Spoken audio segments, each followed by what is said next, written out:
Making an Athlete. Hi, I'm Ty Davis with Making an Athlete podcast. Most importantly, we want recruits to go to school, get a degree, graduate, and have a good academic experience as well. Mallory, thank you for joining us today. Of course. Thank you for having me here. Just want to hear a bit about your journey as an athlete. You know, what did you play as a kid, and how did you end up playing volleyball in college? So I grew up around sports. It was sports was always present in my family. My dad played football at University of Hawaii. My mom played softball. My sisters played softball, basketball, volleyball. So it's something that I always saw, and being the youngest of three girls, I just always watched my sisters, always looked up to them, and got to, I guess, experience it that way. That's kind of how I was introduced to it. I played several sports growing up. I first started out playing soccer. I played track, softball, basketball, volleyball.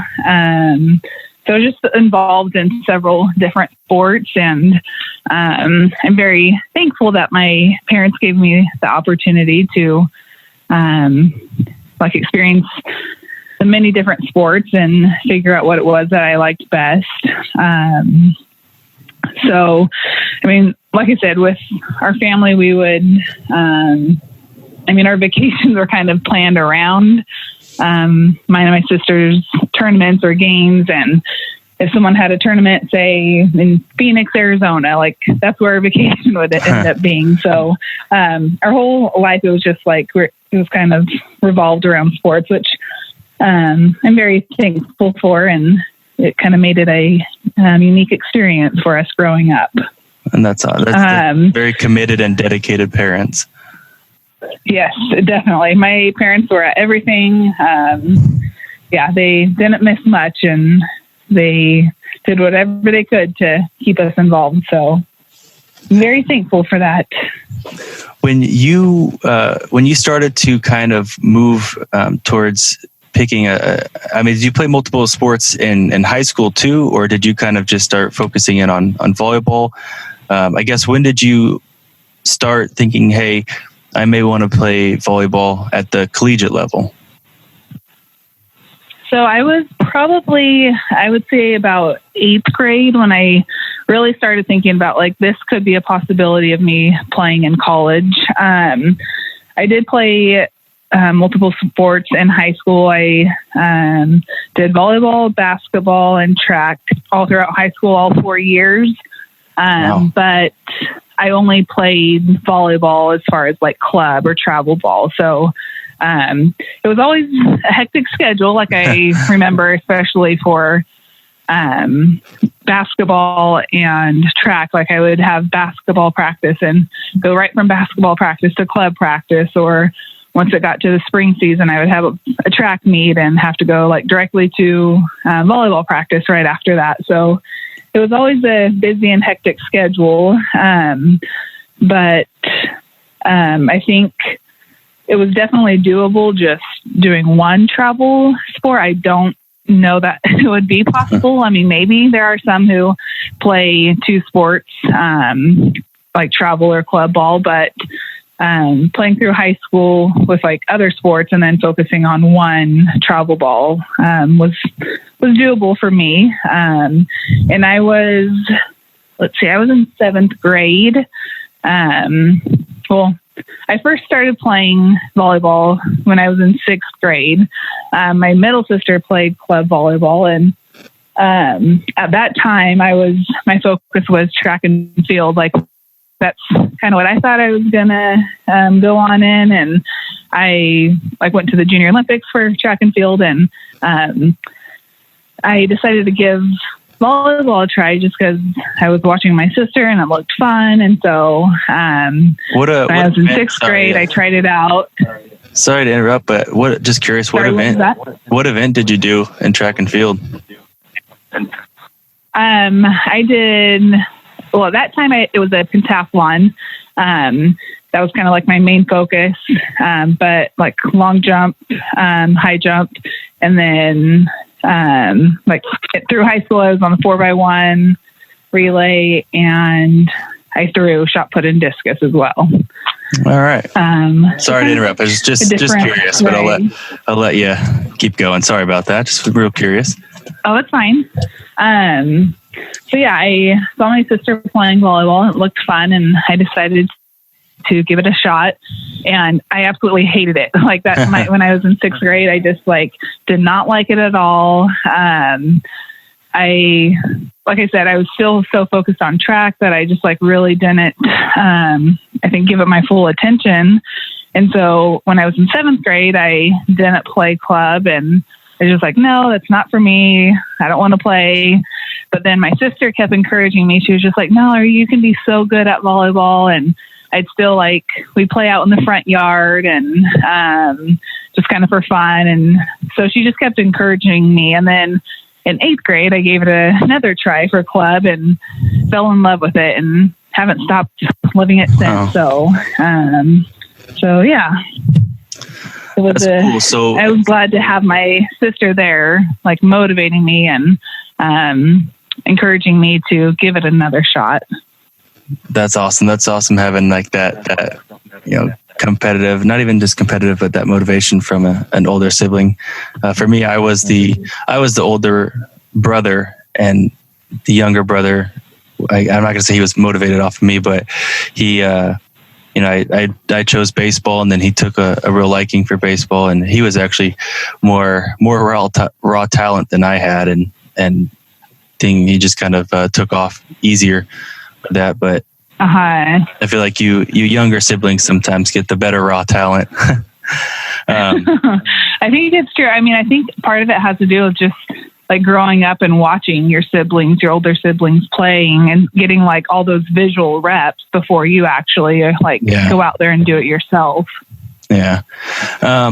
So you talk about, you did club volleyball, you still played multiple sports in high school. And that's something that, I think, is still really important. Just because you want to have, there's different skills that each sport is asking for, whether it's track or basketball or, it's important. And, for me, I played multiple sports in high school and did focus on baseball. But still, enjoying basketball, enjoying football or soccer is real important to that experience in high school. Once you're in high school and you're starting to play club, and this is where we could start talking a little bit about, it will come around to the recruiting aspect from the coach's perspective, but for you as a player, what was that process like in starting to talk to colleges, and then at what grade did that start to happen? So I started receiving letters my sophomore year of high school, and at first it was a little overwhelming just because it was so new to me. I knew I wanted to go on and play in college, but I just didn't, fully understand the whole recruiting process. And my sisters played at a junior college out of high school, so it was just kind of new to all of us, and trying to figure out which schools I wanted to narrow it down to go visit.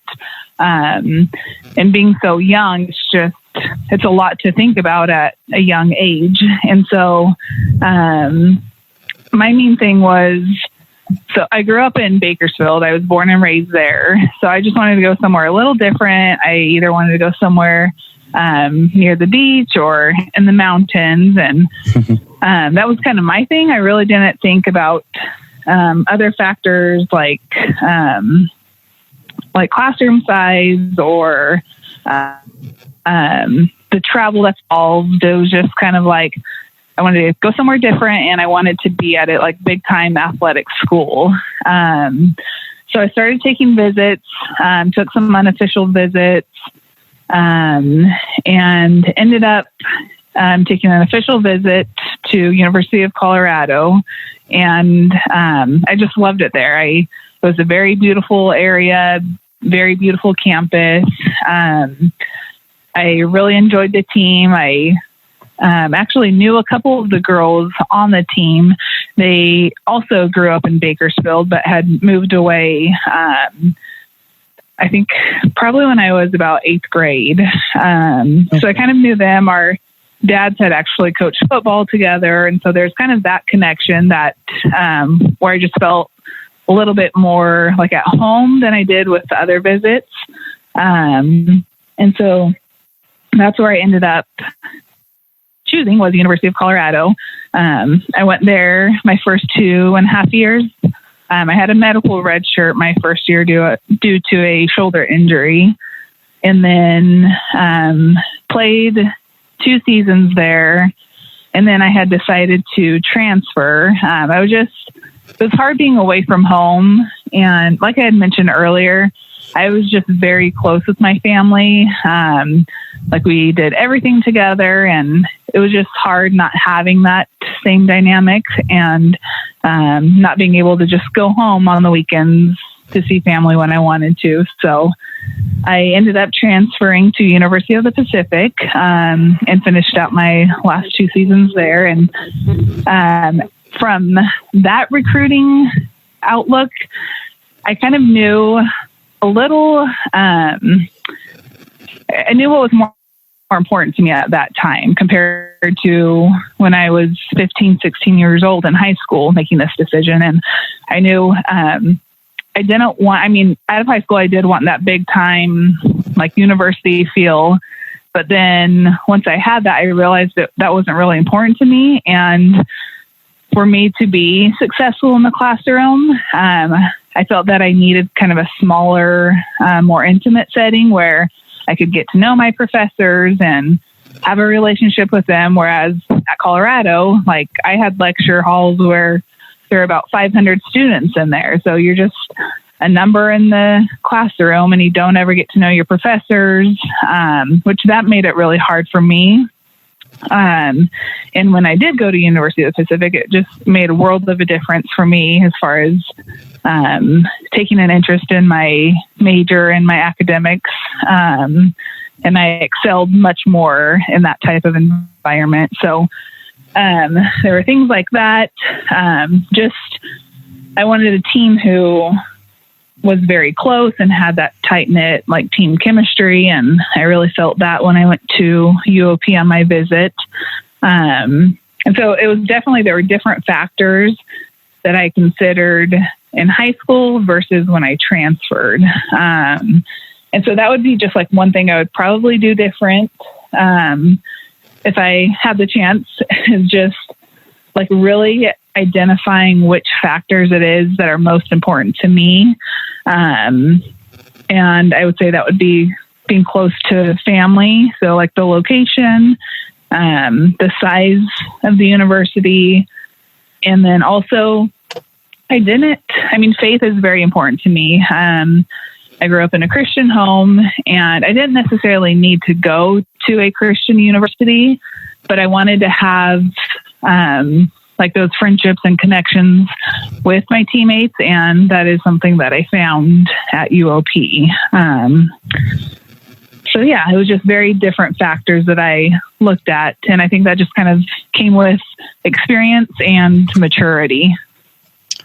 So during this whole process, what would you say, or how did your parents influence your decision, or how do they just help you understand the decision that you were making to choose the college? I guess what was their role in the process of recruiting? They were very supportive. They just would talk with me, like as I would identify things that were important to me. We would talk it out. Really, they left the decision up to me. It was, they weren't pressuring me to choose one school over another. They really wanted me to just figure out what was a good fit for me and go with that university. So I would just say they were very supportive along the way, not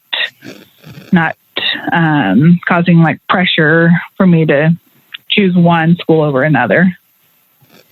Okay. And so once you got to University of Colorado, or and then you transferred, or either places, because both University of Colorado, University of Pacific, talking about your playing experience there, what was that like in terms of level of competition? So going from high school club volleyball to that Division I for both of those schools, not whether it's Division I, Division II, 3, or NAIA, but for you it was Division I. What was that that I guess jump in competition, and what was it like for you? It took a lot of adjusting. It's just a different style of play. It was a lot quicker than what I was used to in high school. And having to redshirt, I was able to I ended up training with the team in the spring. So I had kind of a year under my belt where I got to see the competition, because even when I was redshirting during that first fall season, I still got to travel everywhere. So I got to experience like what it's like playing at all the different arenas or gyms. And then, like I said, in the spring, I just got to train with the team and really adjust to the speed of the game. And it did take a bit of adjusting, but I think being able to have kind of that season or that year under my belt to adjust made a big difference for me once I was able to compete the following year. And at Colorado, we were in the Big 12 at the time.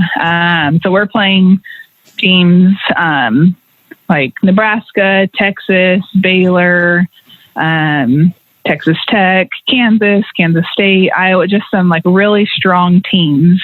So it was really neat to be a part of a program that's competing at such an elite level. Like every night, there wasn't a night where you could like take the day off. You had to go in and battle every day. So that was a really neat experience. And then also playing against some of those players who are went on to be Olympians or even still on the national team. So it's kind of neat to be like, oh yeah, I remember playing against them, or going back and like watching old film and be like, oh, look, there's so-and-so, she's now on the national team. So there's a lot of that, which made it a very fun experience. And then at UOP, it was a very high level volleyball as well, but just the travel wasn't as demanding. Again, like I said, at Colorado, you're going all over the country. You know, you're traveling to multiple different states. And at the time we were playing, our games were on Wednesdays and Saturdays. So usually we would take a charter flight for our Wednesday games. We'd leave Tuesday, play Wednesday, and then fly back Wednesday night. Get back in town probably like 2, 3 a.m., then have to go to school Thursday, and sometimes we're traveling Friday to go compete somewhere else on Saturday. So the travel was very demanding, and that would be like another factor to consider when you're kind of looking at schools. And then at UOP, all of the teams in our conference were all in California. We played Friday, Saturday. So the time away from school and like missed class time was not nearly as much as it was at Colorado. So I was able, again, to be a lot more successful in that type of environment. So going, you spend a few years, you spend 4 or 5 years, and you talk about redshirting as well. And for me, I did something similar. I wasn't a medical red shirt, but I was a travel red shirt, which, I don't know if it's actually a thing still, but at the time I got to travel with the team, but I redshirted. That was one of the most beneficial things for me, as I graduated high school at 17. I hadn't really hit my major growth spurt yet, and so I gained 30 pounds and like 4 inches in that year of travel redshirt. I guess let's just talk about redshirting just for a minute? And this is kind of where we're going to start switching into like the coaching aspect now, from your personal playing experience. Redshirts, what goes into being a redshirt? And a lot of people sometimes think of it negatively, but it could be a real positive thing to do as a redshirt.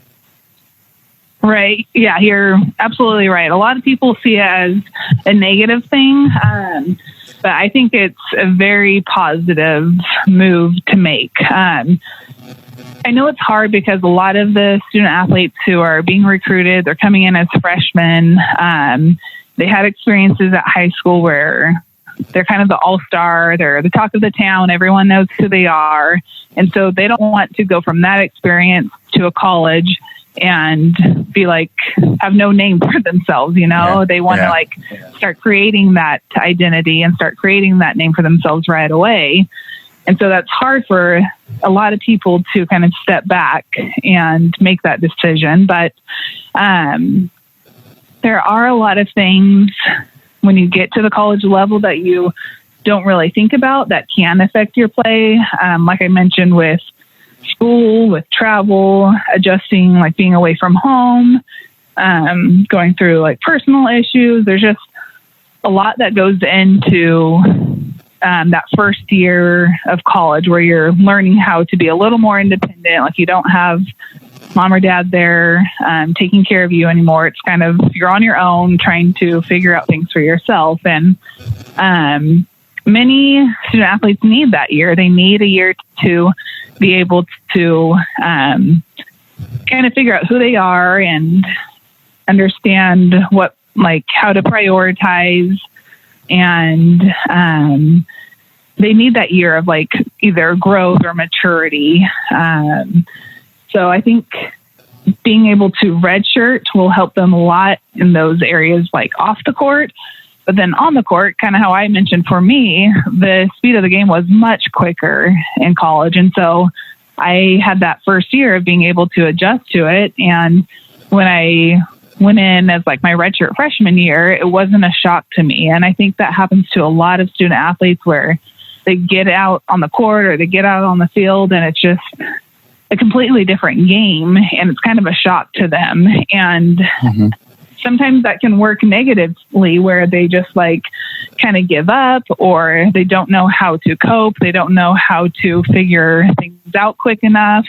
And it ends up kind of being a waste of a year just because they spent the entire season trying to figure out the speed of the game. And so I think being able to redshirt gives you that time where you don't feel the pressure to perform right away, but you're still able to learn kind of a new style or a new game. And from a coach's perspective, it also allows us to create some depth and be able to help with our recruiting. Sometimes if we have a big recruiting class,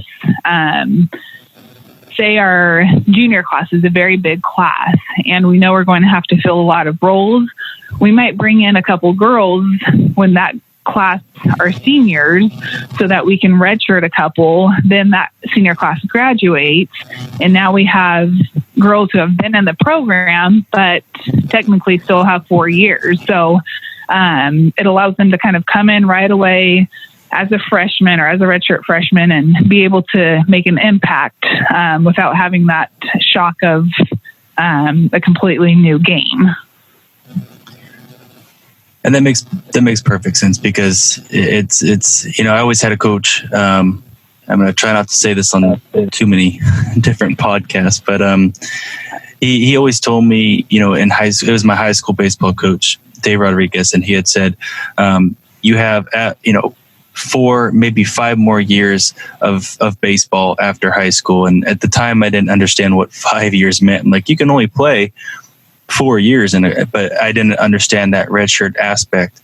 And for me, it was 5 years, and it made perfect sense with that redshirting year. Taking a step back now. Go ahead. I was just saying, like, looking back, I'm very thankful that I had that year to adjust. And I don't think I would have had as successful of years as playing as I did had I not had that first year to develop. Agreed. I would have, like you mentioned earlier, if I would have gone in my first year and tried to compete, I probably would have, got disheartened and thought, maybe I can't match up to this level. But that year of redshirt allowed me to catch up in a way and understand that I could compete. Right.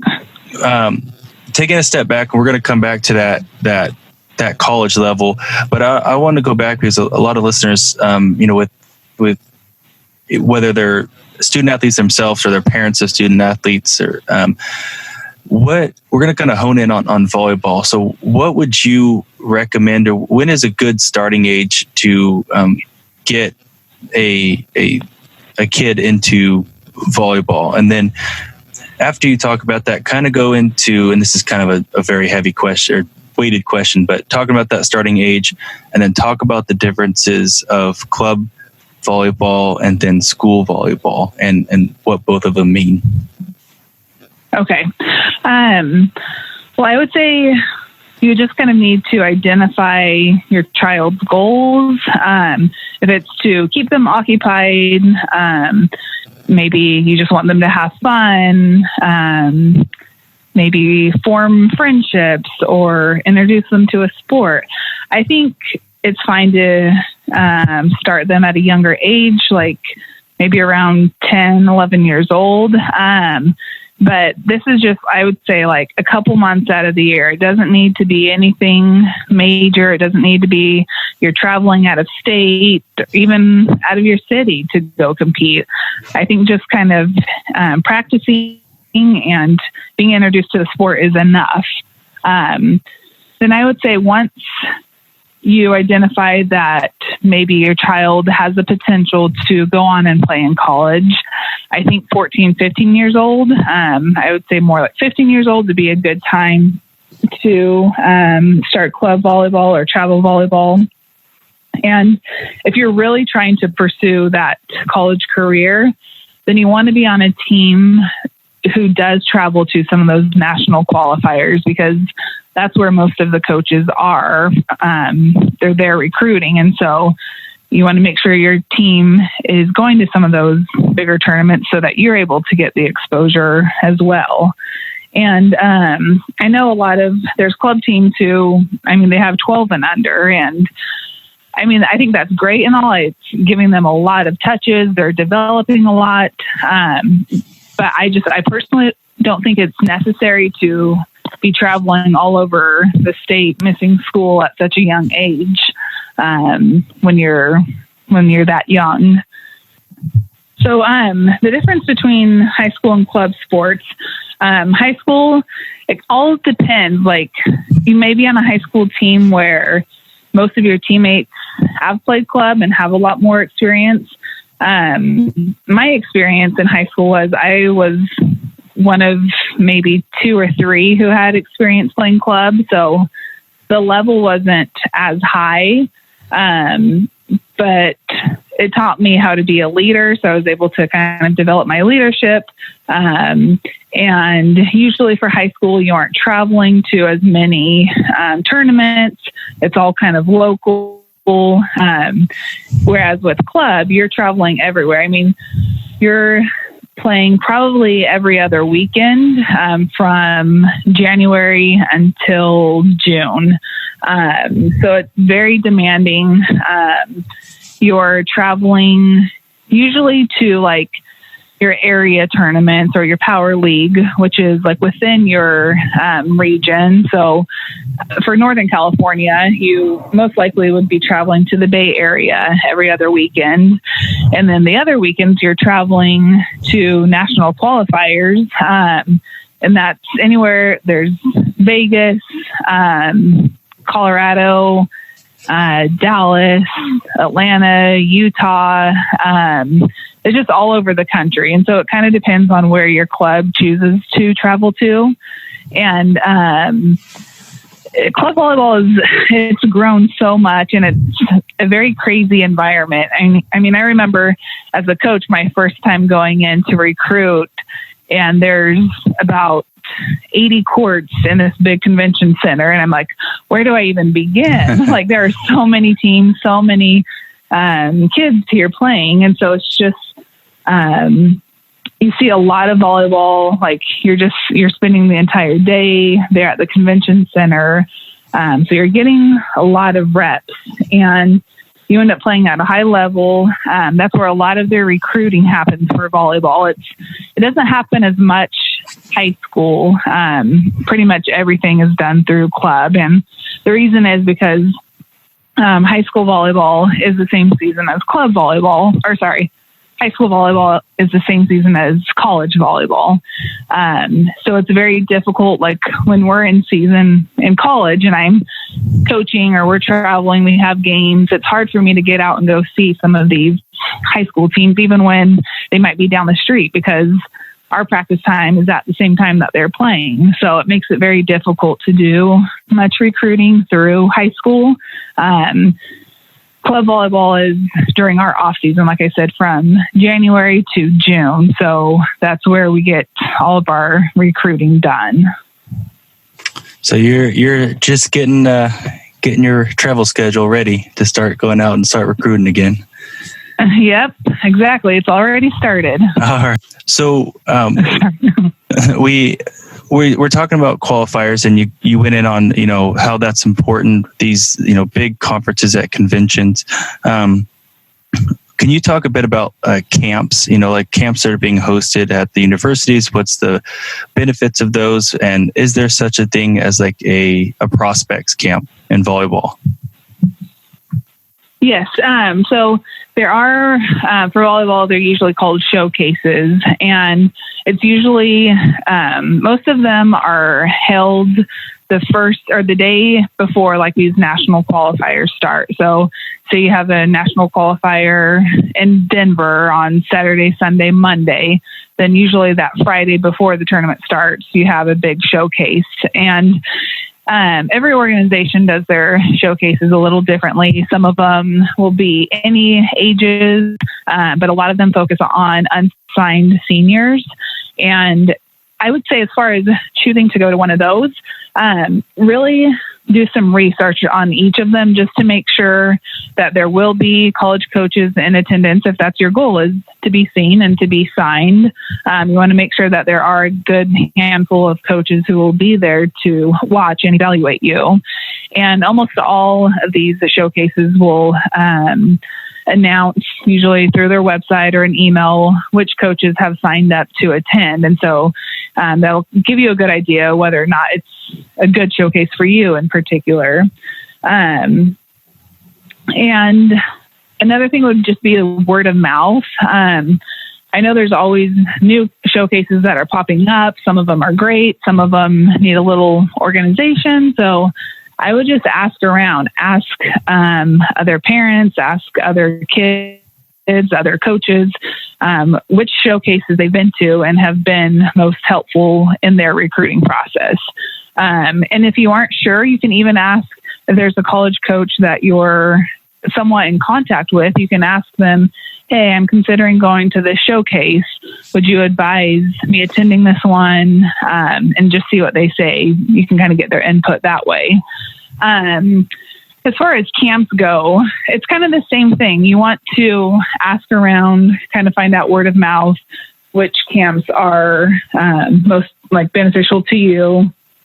A lot of times, the college camps are pretty unique in that they have their student athletes who are on the college team helping and working. So it's a fun environment for these younger girls to go to a camp and be coached by maybe someone who they look up to on the college team, and getting some teaching from them, or being able to see them demonstrate a certain skill.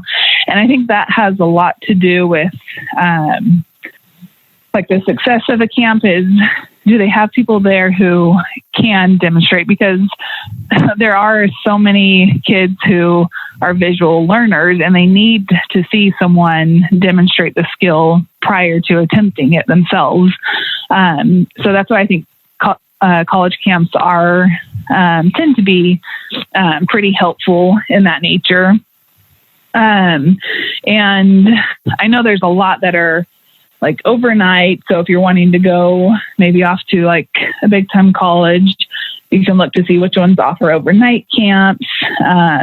If you want to stay more local, you can look into like your local university or junior college and just kind of, again, ask around to see what others will have gone to and what their input is on each of those. But I would say from my perspective, you would definitely want to find a camp that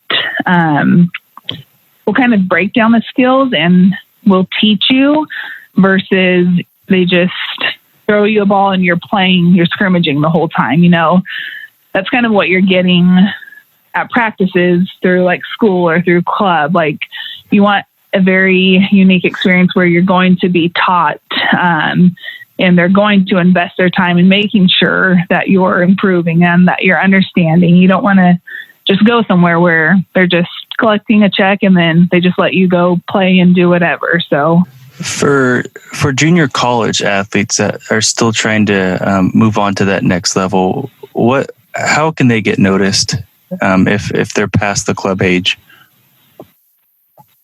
A lot of times there are showcases for them as well. But probably the most successful way of being noticed is just sending out emails and just being constant with your communication, like to the point you almost feel annoying because you want the college coaches to remember who you are and like to get familiar with your name. You know, if you just send one for every 6 months or every year, like that name isn't going to stick in their mind. So you want to communicate with them often and send them film for volleyball. That's usually kind of how it starts out is we'll get a recruit who sends us an email. They send us film. They tell us a little bit about themselves. And then if we like what we see, we organize or we plan a trip to go maybe watch them practice with their JUCO team.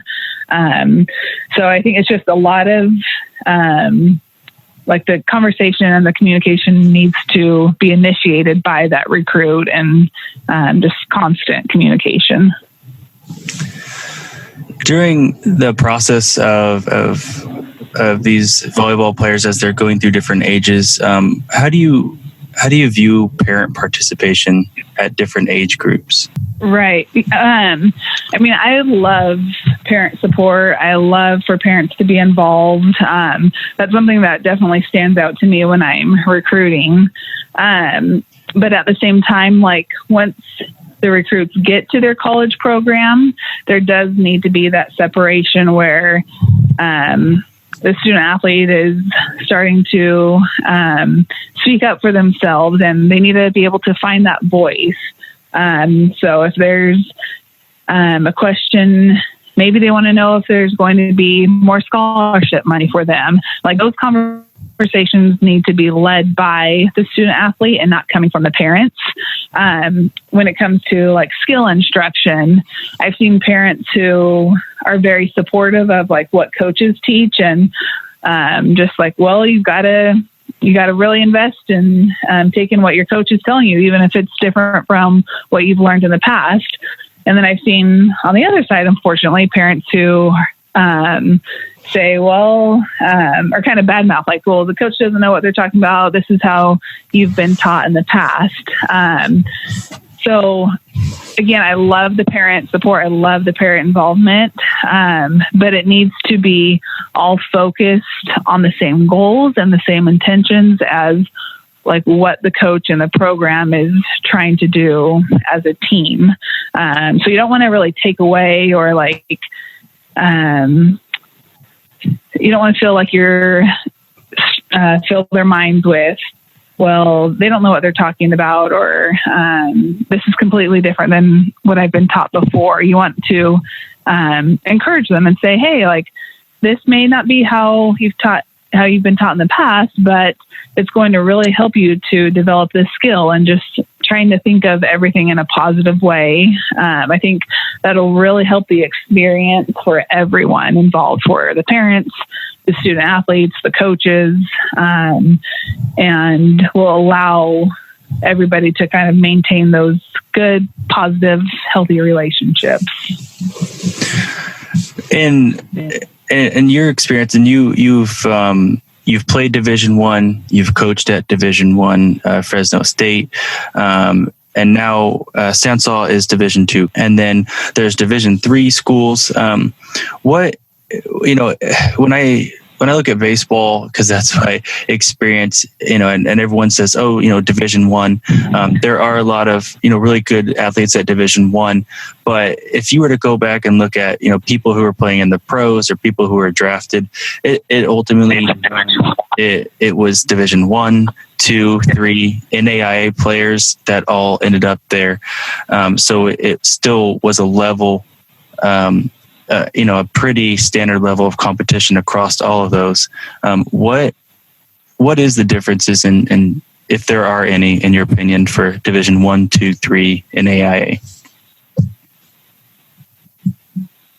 I would say from my experience, Division I, you definitely are playing at an elite level.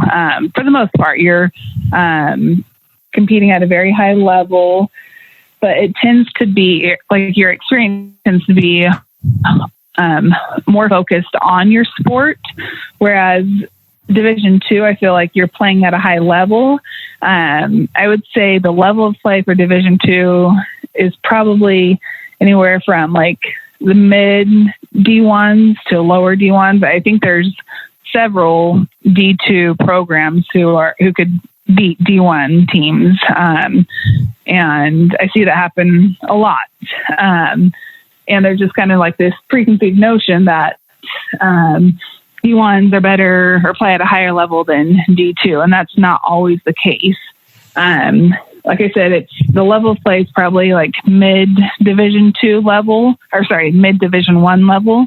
But it's more balanced on the student athlete experience as an athlete and as a student. So you kind of get that balance.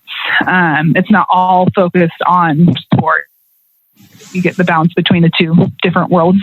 And then Division III is more, what I've heard and seen is like you're still getting that experience, still having fun, playing at a pretty decent level, but it definitely is focused more on your academics. So you have Division I, which is more sport.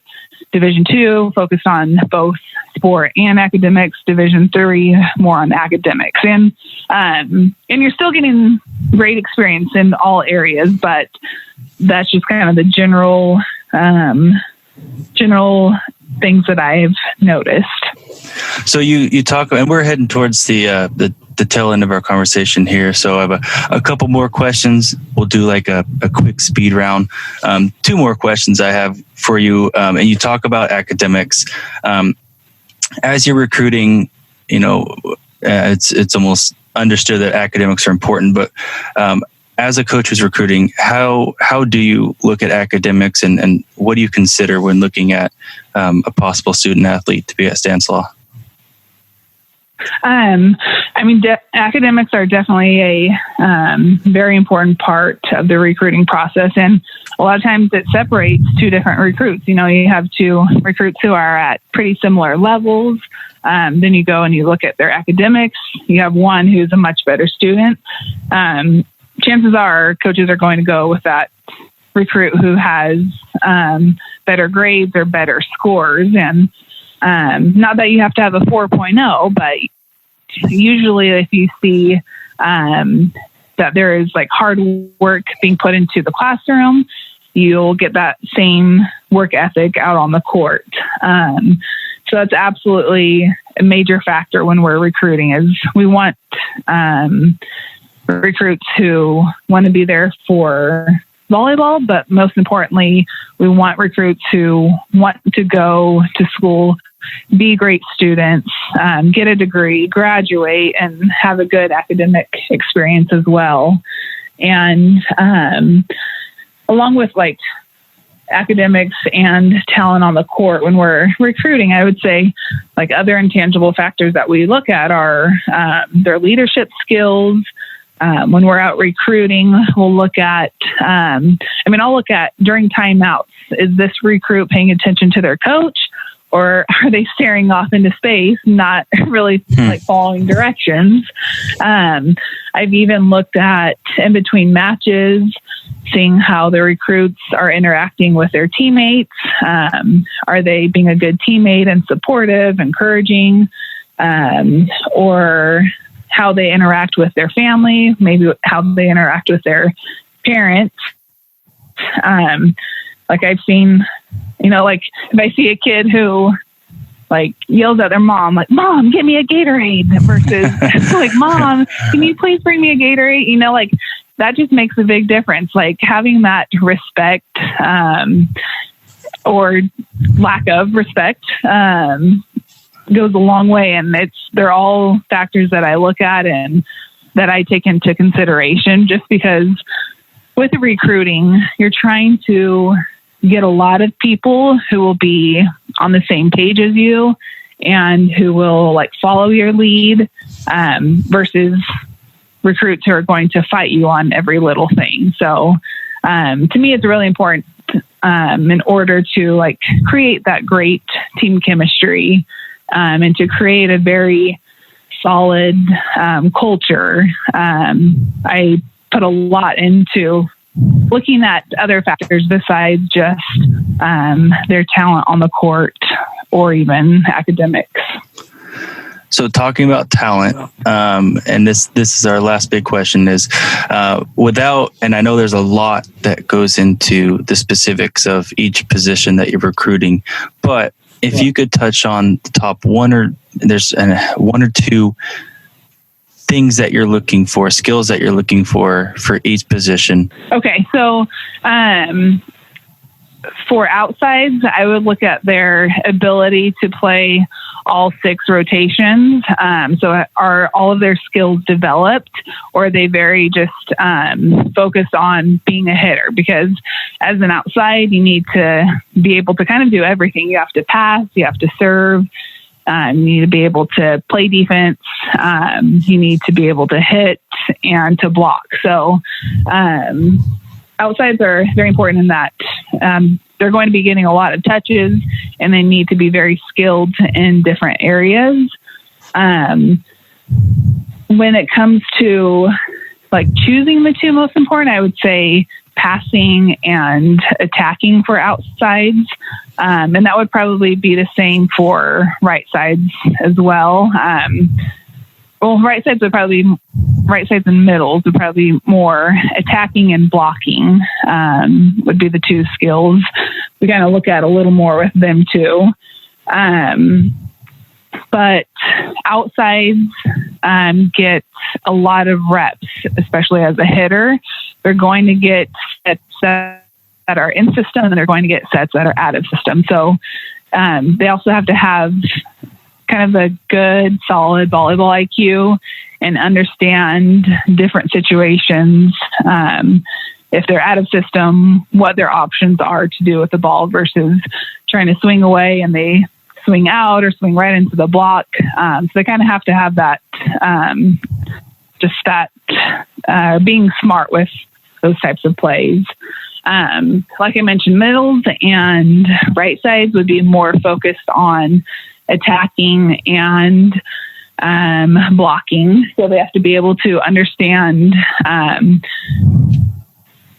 the opponent's attackers and where to set up a block. But then when it comes to attacking, they aren't receiving as many out of system sets as outsides are. So they have to be able to be very efficient with their attacks. Their kill efficiency needs to be pretty high, just because most of the sets that they are getting are coming from in-system plays. Then going on to setters and liberos, I would say are 2 of the most important positions. Obviously, your setter's like the quarterback of the team. She's going to be touching the ball every rally or every play. And she needs to be a leader out on the court. all of the girls, or the entire team, is going to be looking to her, just because she is getting so many touches. So she needs to kind of keep the team going, keep them motivated and on the right path. As far as skills for them, obviously setting and then defense. They have to be great defenders. Otherwise, they're just going to be kind of a vulnerability on defense. And then liberos, you can't run a great offense without having solid passing or solid servicing. So it all starts with your liberos, and being able to have a libero who is confident and can take up more seam responsibility goes a long way. It just takes some relief off of your pin hitters and allows them to focus on other skills when you do have that libero who can take a little more space. And then for liberos, also defense. They have to be kind of just the go-getters out there on defense, and where like they're just very, they have a lot of perseverance, they get after it, and they kind of ignite that fire within the team's defense. All right. Well, now we're going to have a quick speed round, and that will conclude our this great conversation. So speed round is just first question, your favorite athlete role model growing up? Growing up, it was Mia Hamm. Soccer was my first sport that I played, and so yeah, I really looked up to her. All right. Favorite moment you ever had in your sport? So favorite moment playing in your sport that is you can remember. I would say two. When I was at University of Colorado, we beat Nebraska, who was number one in the nation. They ended up going on to win the national championship that year, and we were their only loss the entire year. And then also when I played professionally in Greece, we won the Greek Cup, and that was on Samos Island. It was just an unbelievable experience playing in that type of environment. Favorite professional sports moment that you've watched? So if you you watched a sports moment that you've watched that's like professionally other people besides yourself. I would probably go back to, I can't even remember what World Cup it was. It was our women's soccer team. Let's see, it probably would have been 99, I think. 90. Yeah, I was going to say 90, around 99. But when they won it through penalty, or not penalty, they won in overtime. I remember that's still when I was really into soccer. Our whole club team was together, all watching it. And it was just, I think, one of those first moments as a young child when I saw just the excitement and competitiveness professionally. So I think that game made a big impact on me. All right. Well, I really appreciate you taking the time to talk to us today. So thank you, Mallori Rossi, the head volleyball coach at Stanislaus State. Good luck with recruiting and good luck in the upcoming season, and congrats on baby number 2 in June. Thank you very much. I appreciate it. Thank you for listening to the Making an Athlete podcast. This podcast has been brought to you by our sponsor. Check us out at makinganathlete.com. Subscribe to our podcast on iTunes or on your favorite podcast platform. Be sure to catch our next episode.